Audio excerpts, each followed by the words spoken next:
எனக்கு இந்த ஒரு வீடியோ பார்த்தோன்னே உங்களுக்கு ஷேர் பண்ணணும்னு தோணுச்சுங்க. அதாவது குலசை முத்தாரம்மனை வழிபட்டால் குழந்தைக்கு இல்லாமல் பல வருஷமாக கஷ்டப்படுறவங்களுக்கு குழந்தை பாக்கியம் கிடச்சிருக்கான். அது உண்மைதாங்க.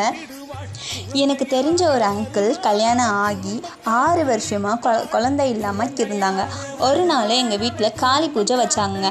அப்போது அந்த அங்கிளும் வந்திருந்தாங்க. அப்புறம் அந்த காளி பூஜையில் ஒரு அண்ணாவுக்கு சாமி ஆட்டம் வந்துட்டு, அந்த சாமி ஆட்டத்தில் அந்த அங்கிளுக்கு என்ன சொன்னாங்க தெரியுமா?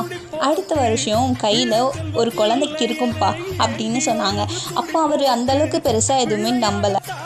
அந்த அண்ணா சொன்ன மாதிரியே அடுத்த வருஷம் உங்கள் குழந்தையோட தாங்க வீட்டுக்கு வந்தாங்க. இதை எனக்கு கேட்ட உடனே ரொம்ப ஆச்சரியமாக ஆயிடுச்சு. அப்போது நம்ம குலசை முத்தாரம்மன் எப்போவுமே எந்த குழந்தை வரம் இல்லாமல் வந்தவங்களுக்கு கண்டிப்பாக அவங்க கொடுப்பாங்க, அவங்கள வேண்டி வந்திருந்தான். இப்போ அந்த அங்கிள் வருஷம் வருஷம் முத்தாரம்மைக்காக மாலை போட்டு வழிபடுறாங்க. இதை பற்றி நீங்கள் கேட்டோன்னே என்ன நினைக்கிறீங்க? கொஞ்சம் கமெண்ட் பண்ணுங்கள்.